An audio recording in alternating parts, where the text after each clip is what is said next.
Innovations Fair 2023, Max on the Move by Joan Henriksen, occupational therapist. This presentation is entitled Max is on the Move. And in this first picture, you see Max's wheelchair. And in the foreground of the picture, you have a folded Ambutech cane with a ball tip that is in a holder that was made from a Pringles can secured with duct tape and was placed inside a off-the-shelf cup holder that you might purchase at Target or a Walmart or another big box store. And that's the cane setup that we will be using with our student Max. So Max is a student who has significant vision needs. He has hearing loss, he has physical disabilities, and he has global developmental delays.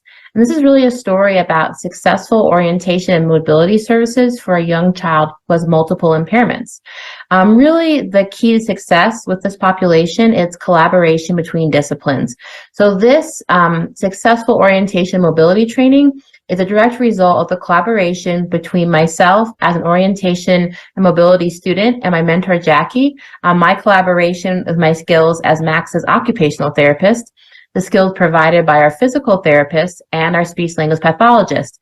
And as we go through the videos, I'll kind of talk about how these disciplines contributed and this collaboration led to the success.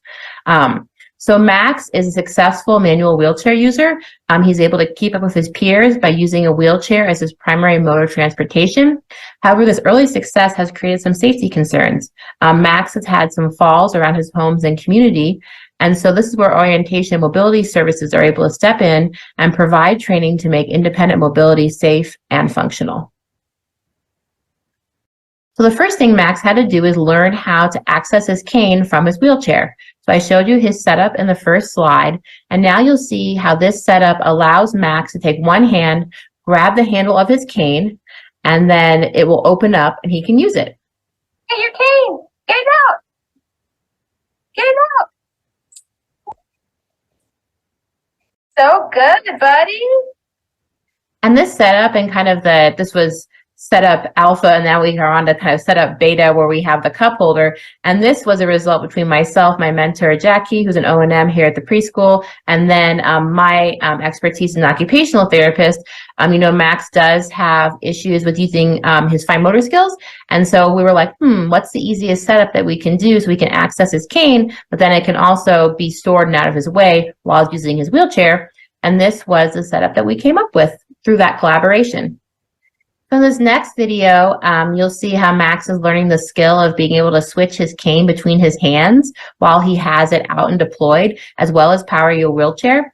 And you'll see how he's just doing really excellent with his wheelchair mobility skills, from his support with physical therapist. So now we're taking the good work he did with the physical therapist and adding in the cane and layering those skills for orientation and mobility. Switch hands, Max. Good. Do it again. Do it again. Good. Do it again. Do it again. Do it again. Put your hands. Put your hands.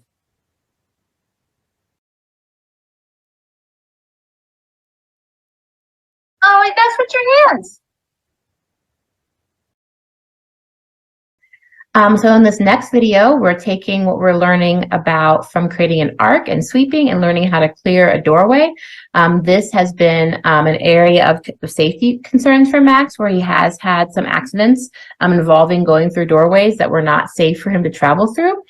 And the collaboration I had with his speech therapist was we were pairing go with safe and stop with dangerous. And you'll see the theme of these words going throughout these lessons.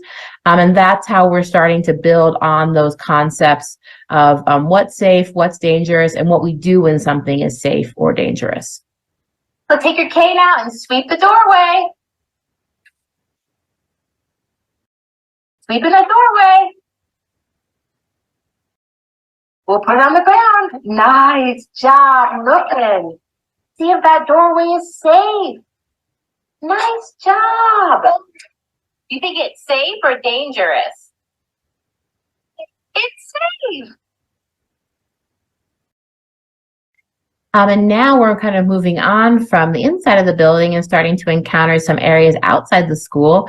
In this next video, you'll see that Max will be holding his cane in front of him while I push him.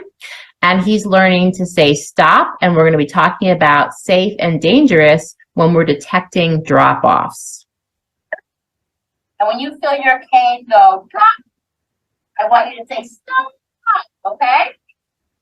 And you feel the drop, go stop, okay? All right, keep it on the ground until you feel that drop. We're gonna go. We're going. Keep that cane in front. Keep it in front. Keep it in front. Keep it in front. Hey, tell me where it's going. Oh, nice. And then you'll see that we're just going to practice that skill again, and pairing knowing when to stop when we feel our cane drop. Over that curve, you say stop, okay? Cool. You ready? Here we go. What do you say? Stop. Another really important skill for individuals who use wheelchairs is being able to locate the ramps in their environment.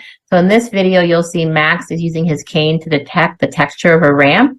We're going to be talking again about go and stop and safe and dangerous, and working on being successful with ramps is something he works on in PT, and that we're collaborating for him to be able to use his O&M skills to successfully find the ramps that he's learning to navigate. Okay. Sweep that. What do you see? It's a ramp. Nice job, buddy. So as well as identifying ramps, it's really important for Max's safety to identify curbs. And you'll see in this video how he's pulling his cane out of the holder and he's detecting the curb, and we're talking about it as a hazard. Keep it on the ground. Where is it? Put your cane on the curb. Where is it? Right there. Put it down. Yep. Now, if you went boom off that curb, would that be safe or dangerous? It'd be dangerous and scary. You told me stop. Tell me stop. It's dangerous. Yeah. Tell me stop. Stop. It's dangerous. Nice. Okay. Oh, nice job. Now put it back in. You get it? Oh, it was so close. Very good. Let's keep going.